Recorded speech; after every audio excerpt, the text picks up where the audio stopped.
Hey guys, so in this video we're going to be looking at a 2002 Kawasaki Prairie 650. It's pretty much been in my family my whole life, and it's about time it needs some good old TLC. So I'm going to tell you about all the things we need to get done on this four-wheeler, and then we'll get started. I made like 2 videos on this thing on my channel a while back. One of them, my brother and I took it mudding, and that was a really fun video. And the other one got actually quite a bit amount of views. I was just, kind of riding around doing some slow-mo shots and stuff like that. We pretty much had this four-wheeler my entire life. I remember kind of growing up with this four-wheeler, and I remember it used to always give issues. It used to always be in the shop, trying to get fixed and stuff like that. A bunch of carburetor issues, and never really ran right. The transmission has been abused, maybe a little bit, but it has been ridden a lot. It's done a lot of work around here at my grandparents' place. None of the proper maintenance has really been done on it, like oil changes, differential fluid changes, coolant changes. The belt on the clutch needs to be checked. The front brakes do not work whatsoever. I've never in my life have seen the front brakes on this thing work. They've locked up one time with somebody, but that was about it. We've just always been relying on the rear brakes and the Kawasaki electronic brake control module. Now this four-wheeler compared to my Arctic Cat 400 is obviously a lot better. It's a lot faster. I've only gotten this thing up to like 56 or so, which some people in the comments said they got theirs up to like 65 or 70.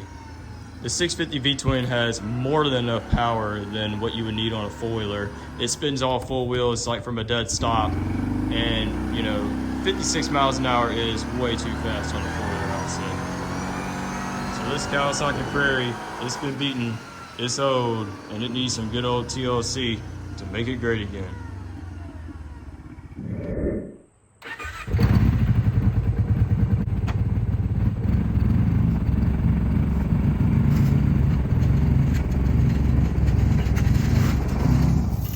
So before I do any work, I'm gonna be giving this thing a wash because I don't want to get filthy anymore.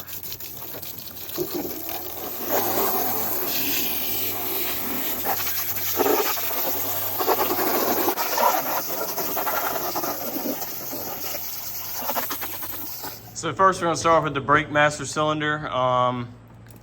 Yeah, there's like hardly anything. All right, so this is some disgusting brake fluid in here. So I'm gonna be sucking it out and shooting it out with a syringe. All right, so I got that disgusting brake fluid out. It must have been very thick or something, but yeah, I sprayed some PB Blaster in there. And so I'm probably just gonna take it loose from the brake line. Wow, that is absolutely disgusting.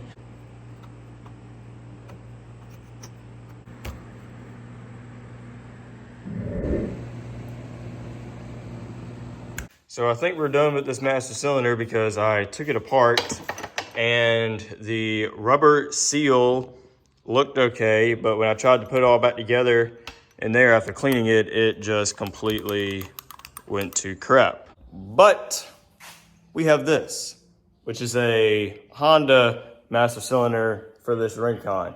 We put a new one on there because we thought this one was bad, but I think this one actually still does work. So before buying a new one on eBay, we're gonna try to make this work because it looks like the same thing and it should just bolt right up. It's for the right side of the handlebars, so that's what we're gonna try to do. The switch from the old one actually screws right onto this one, and yeah, I'm gonna have to make some adjustments. Goes up just like that. Yeah, that brake line's got to turn up to match this. All right, guys, after some very frustrating moments, I finally got this thing hooked up. It took forever in order to bend that thing around. But it is hooked up, so let's hope it bleeds. So after doing this a little while with some new brake fluid, it is actually kind of building up some pressure now. Obviously, I'm going to go through it and bleed out the calipers. All right, so we got the wheels off. Here's the brake calipers. Yeah, you can tell these things hadn't been used in a while. All right, so let's crack this valve. If you're wondering what's going on, those will be in another video. Oh my gosh, that is some disgusting crap coming out of there.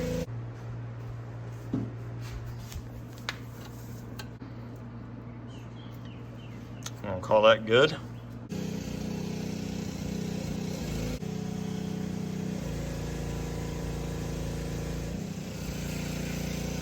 That is some thick, disgusting fluid coming out of here, guys.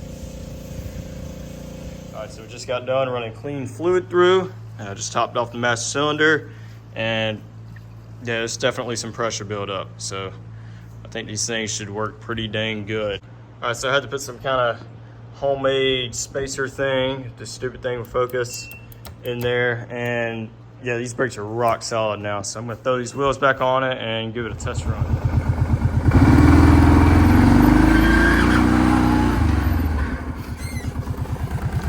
All right, I guess these brakes are working very good. All right, so I locked the brakes and thing ain't going nowhere.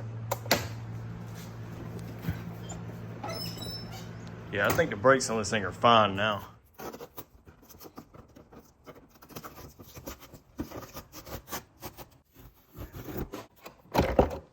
As long as I've been on this four-wheeler, this thing has never been opened. Battery, cable, bolts, and nuts. Oh my gosh, yeah, that is disgusting.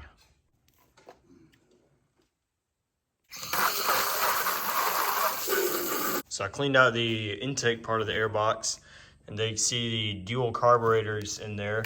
So there's not any carburetor issues with this four-wheeler. I mean, yeah, it is a little bit cold-natured, but that's with any four-wheeler. So we're not really going to be messing with carburetors in this video.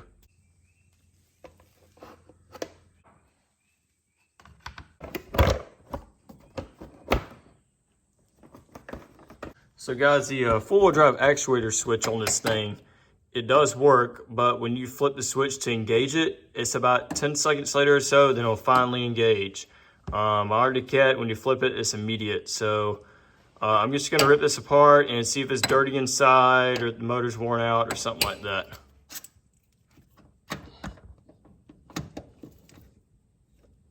And I did test it while it was already in there. I would click it, wouldn't do anything until I spun the wheels, then it would finally lock in. But I plugged it back in here outside and then spun the wheels again, and I still wasn't getting anything. I had the key on, I flipped the switches, nothing. So I tested the wires, and that corner wire up there off, it was getting nothing. The two-wheel drive, that was the only wire that was showing. Four-wheel drive, that was the only wire that was showing. So I don't know if there's some kind of connection issue or what, but something's going on. You can see how it works, and there's a shifting collar in there. When that slides over, the shifting dogs engage the drive shaft, making it four-wheel drive, and when it slides back, it's in two-wheel drive. All right, so we got the actuator tore apart. Here's the inside, and it actually looks pretty clean inside of there. I thought it was gonna be full of mud and crap, but you know what, it looks pretty good, so I'm just gonna put it back together the way it is and put it back in this four-wheeler. All right, guys, it's the next day. Guess where this cat found sleep? Look at her. So the four-wheel drive and two-wheel drive thing is still kind of slow. I don't know if that's a normal thing or not, but I do need to see what's going on with the LCD screen because it doesn't work. So I'm gonna cut this tape, undo some screws.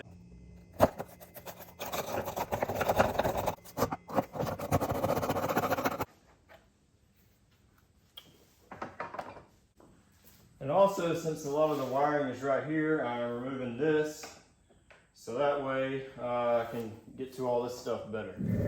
All right, so we got the LCD screen in the house right now, and it doesn't look too bad. I mean, it still looks pretty clear, but I'm just gonna rip it off, rip it apart, see if anything is like broken or anything in there. Cause I mean, these lights work, but this just doesn't work.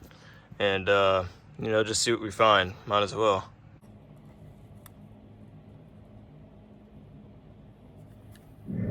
All right, y'all, I have screwed with this stupid actuator for, oh my gosh, hours and hours. And, you know, I keep testing for power. It's kind of getting power. It kind of doesn't. I keep cleaning the contacts on the motor. It kind of works sometimes, and then it doesn't. And, you know, it just keeps, you know, being all flaky and crap.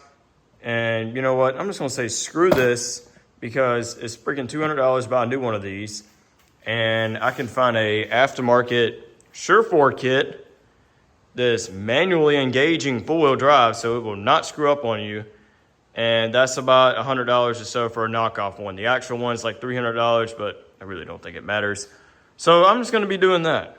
So before I put all these plastics and stuff back on here, I'm going to real quick change the spark plugs. There's kind of spark plug CR7E.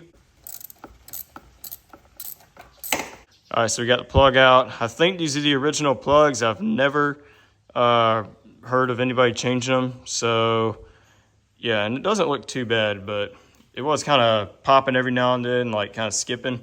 So it's a good thing I'm putting some new ones in.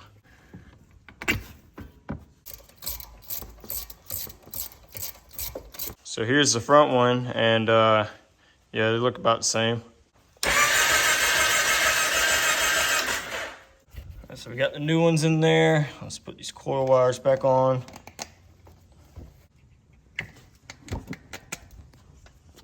So I think we're pretty much done under here, so I'm going to throw this back on.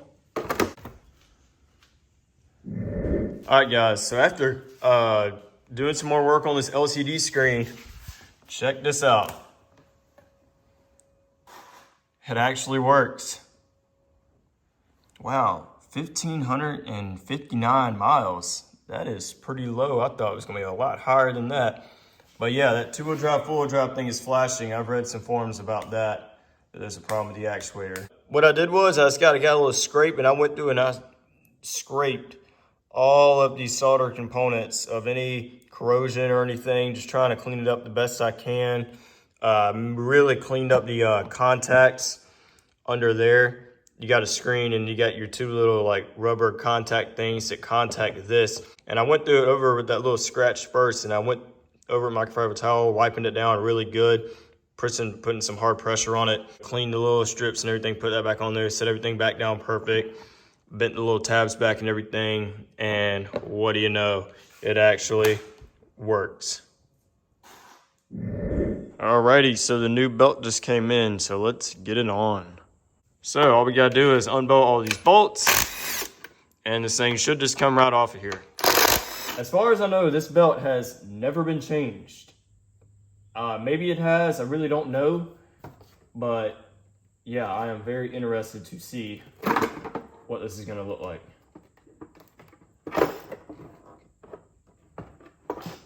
Okay, so the inside doesn't look too bad. It looks pretty clean. The belt's not completely shredded, but it was making a very funny noise. I'll play the clip and listen to this.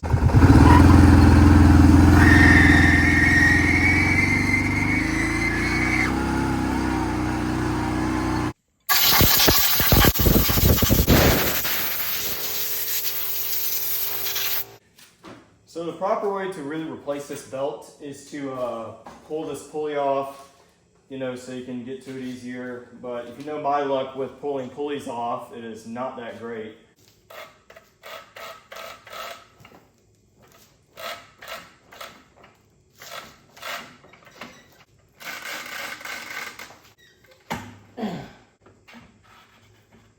There we go. All right, so here are the two belts. You can see this one is just a teeny tiny bit wider. Well, it is like a millimeter or two wider. So just inspecting the transmission, you know, the bearings and all that seem fine and spinning free and everything. All right, so I went through the air compressor and some brake clean and cleaned up these clutches. So now let's get this belt on, hoping it's gonna work. So mounting this belt is kind of like mounting tires. They're really frustrating, and then once you pass about halfway, they're really simple from there. So we'll make sure the letter is facing out, just like putting the tread on the right way.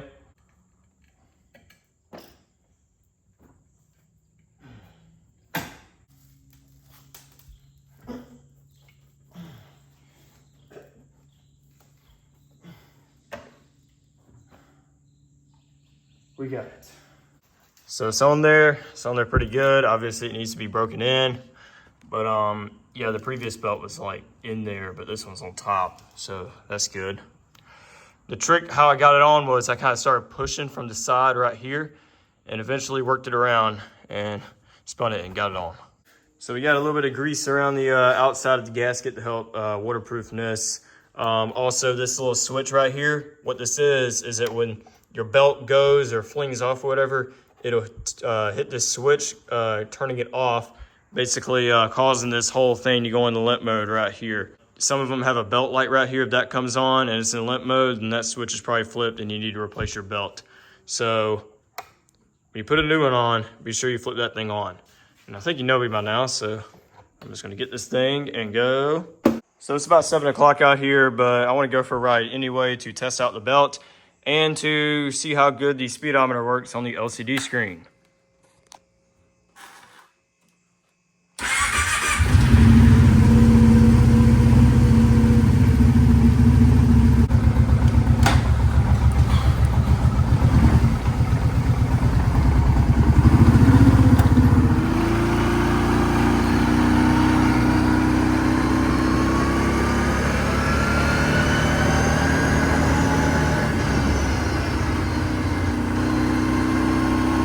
I'm just going slow because you don't want to go super fast and put it under a big load when you're trying to break the belt in.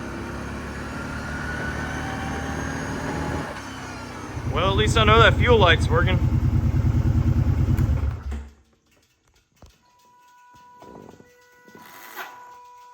And all that sounds normal.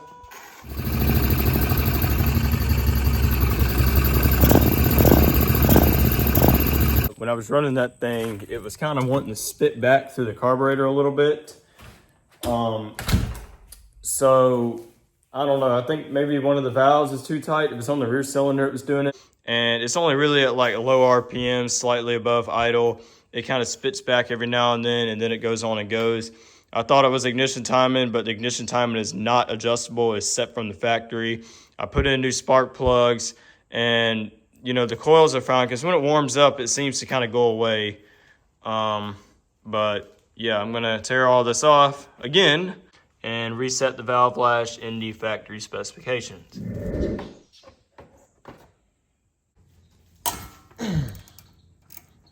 So again, as with pretty much all kind of stuff on this spoiler, I don't know if these valves are ever adjusted or not. Maybe my granddad took it to a shop one time for them to rebuild the carburetors. I don't know if they checked them or not. I would guess not. So guys, a pretty important thing to do is we gotta line up the timing mark right there. See how that says TR? Well, the R is standing for the rear cylinder and there's a TF that stands for the front cylinder. All right, so I checked the valves and you know, they're supposed to be between 4 and 6 thousandths on the intake. This one was a little bit on the tight side, so I backed it off and I got them both at about 5 thousandths. I'm not going to try to do that on camera because, you know, it's kind of hard doing it even with off camera. These, especially back here, are very challenging to get to. They're supposed to be between 8 and 10 thousandths. It took me like quite a bit to finagle and do all this bull crap. And after I did it, I finally got an 8 thousandths in between there and it seemed to feel pretty good. You know what, it's within spec, so I'm gonna call this side done. So when I checked these, they were both tight on 5. I didn't even try 6, so I'm gonna say these are good. All right, so I have tried to get in there and adjust those valves. I was like all inside of this wheel well and everything, and it is about impossible to get to those.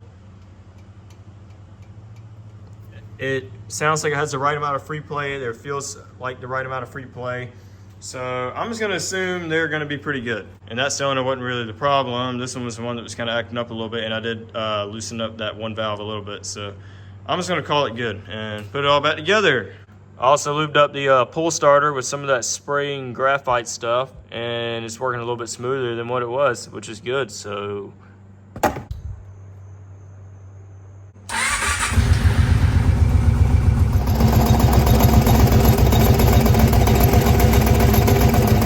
all right, so the motor sounds a little bit better than what it was. It doesn't pop as much. But now I got the mud guards pulled off of the side to expose the radiator because I am gonna be changing the coolant. The cooling system is working, but I don't know when the last time the coolant was changed. It looks all right, but I might as well go on ahead and give it a little fresh change anyway. I had about that much of the coolant flush stuff remaining in there. So I went ahead and just kind of poured that in the radiator cap, which is right here. And now what I'm gonna be doing is unbolting these bolts, taking this reservoir tank off and undoing the drain bolt.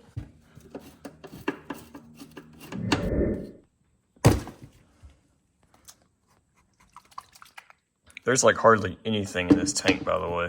So our drain bolt is this second bolt right here. I got a catch can underneath. It's probably gonna make a big mess, but holy crap.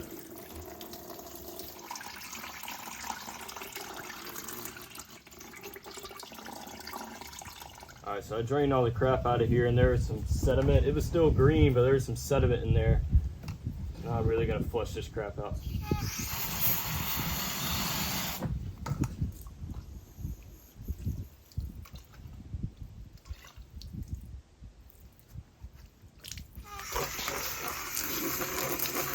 So one other thing I'm going to include is there is a front cylinder drain plug, which is what I'm doing now, and there is a rear cylinder drain plug.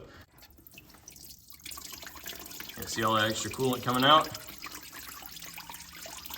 And that rear cylinder drain bolt is right there, that bolt. And the last little thing is this coolant filter. So here it is, and yeah, that has some pretty disgusting dirt in it, so we're going to be getting the air compressor and blowing all this crap out.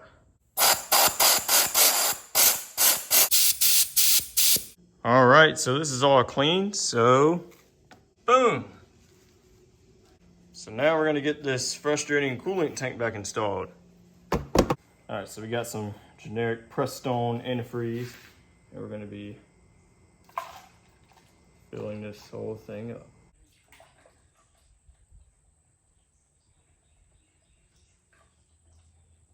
I gotta pour this thing very slowly. Yeah, I mean, I left the ones on my jet ski and it seemed all right. But I mean, those might have been sitting longer, so I don't know. So that's full, that's full, that's disgusting.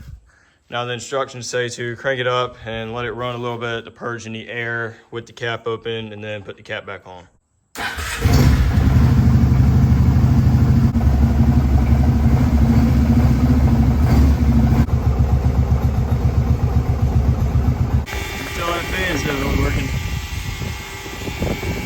So the lever for the full drive engagement is supposed to be here today, so I'm going to go on ahead and take out these screws and take this switch off.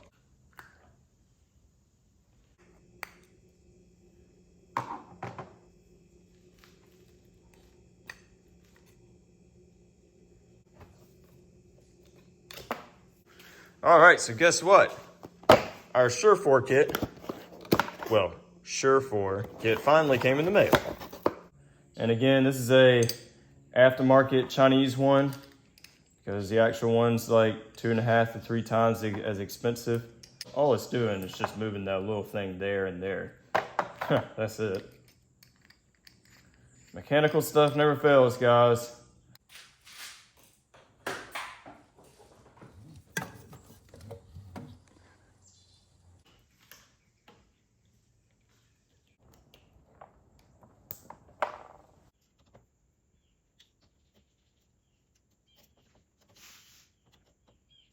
All right, so after a little bit, I finally finagled and got this thing installed. I'm actually watching the legit video on how to install this on the Night ATV YouTube channel. I just want to be sure I'm doing it right and not screwing something up.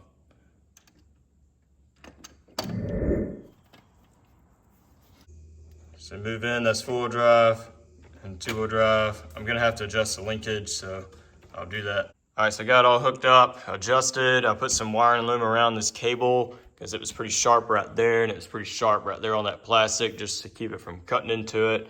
It is a little bit on the long side, unfortunately, but I'd rather it be slightly too long than too short, but it is in 4-wheel drive now, and that's in 2-wheel drive, and you gotta put this little thing on when it's in 4-wheel drive. There's 2 positions. That's in the full position, and you basically want to make sure you don't have play when you're in 4-wheel drive and it goes fully back in 2-wheel drive. So yeah, I guess we're good. All right, so I had absolutely no idea what this was for, like a separate relay and a plug adapter, but pretty much after I've done some research, this is the main computer and this is the wiring harness going into the computer. Apparently you plug that in place all the way in, and then this plugs all the way in too. Apparently, if you don't have this, if you delete the KEBC, which I haven't, but if you do, if you don't have this, it'll go in limp mode. If you do the Surefour four-wheel drive conversion, you have to have this for the two-wheel drive, four-wheel drive lights on the dash to display. All right, that's four-wheel drive, and that's two-wheel drive. So now we're gonna get the front plastic covers back on. All right, so we got it all back together. It's a little bit loose. Some of the screws wouldn't line up, but yeah. I am actually gonna put some tape around here, like it was on there that my granddad put on there, because yeah, some of these tabs are broken and tape will really hold this thing in place.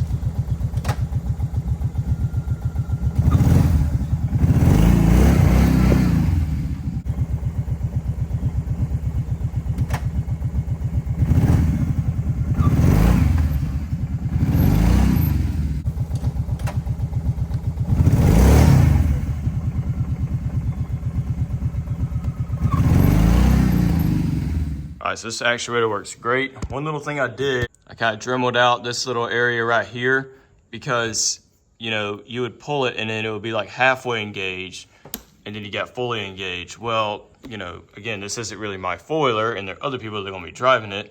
So they're probably just gonna like halfway pull in and be like, oh, it's fine. And then they'll, you know, strip the front diff and then somehow it'll be my fault. So I've dremeled that out. So when you go in, it'll go right out. You have to pull it all the way in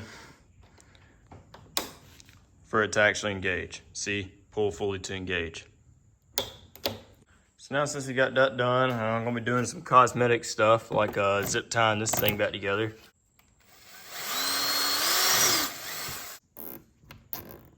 All right, so I'm gonna get this all stitched up in a X pattern and I think it should look pretty cool.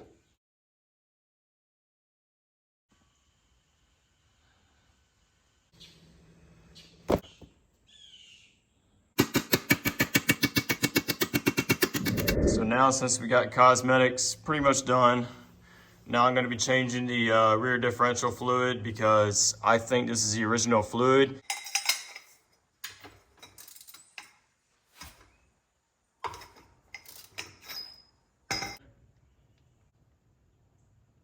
Yep, it's full and yeah, that is definitely overdue.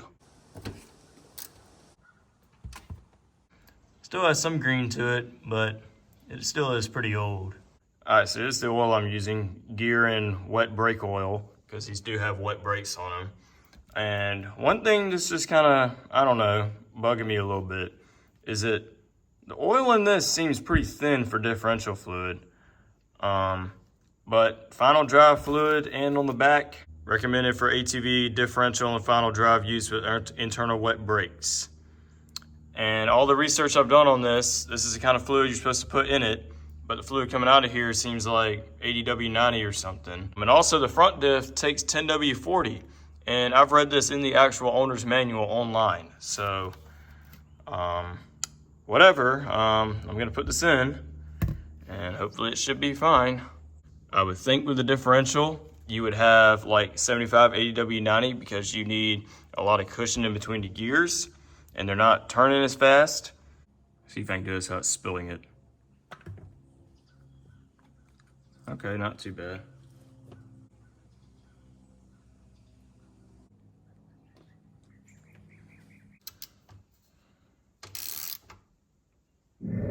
So while I'm already in my changing oil phase, I might as well go and change the engine oil because I ran it a little bit and I got the oil right over there. So the oil was changed, I think a couple of years ago. And I mean, it's pretty clear. Doesn't look too bad, but if it's been in there for like, I don't know, 3 years or if not more, might need to be changed out. So yeah, the oil isn't too bad though, but you know, still has a little darkness.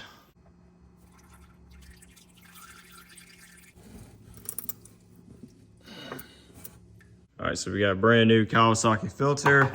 Obviously, this one that came off of it was like a high flow filter or something. I think it's still pretty decent, but I might as well just go OEM, why not? All right, so here's the oil I'm using, one of the top of the line Kawasaki oils. There's all these specifications in technobabble. All right, so I pre-filled the filter up about halfway, just so it goes in sideways. All right, so once it makes contact, you want to turn it like another turn or so and call it good.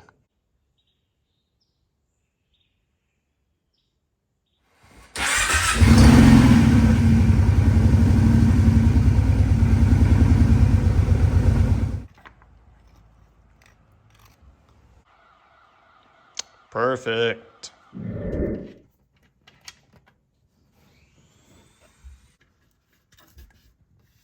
There we go.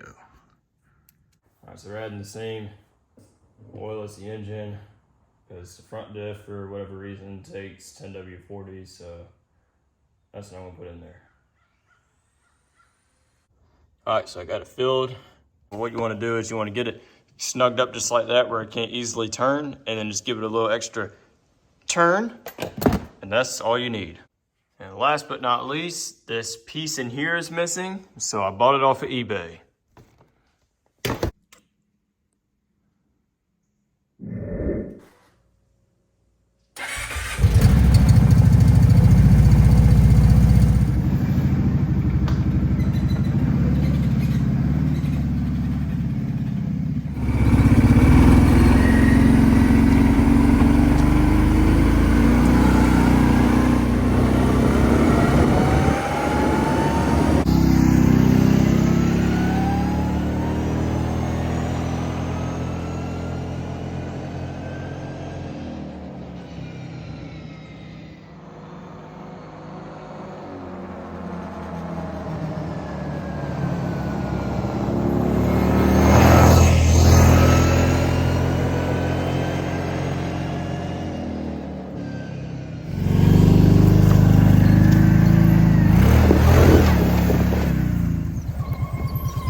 This four-wheel drive, y'all, works absolutely awesome.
So if you made it to this part of the video, you are definitely a loyal viewer. You actually watched the whole video. This is the longest video I probably ever made. And just to show you guys how old this thing really is, there you go. That's me when I was like 3 years old on the front of this thing, my brother and my grandma.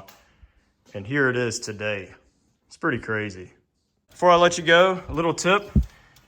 If your belt is still in decent shape, zip tie it to the back or something. Don't completely crimp it because that'll destroy the belt, but just kind of put it in there like that, and you will always have a spare belt.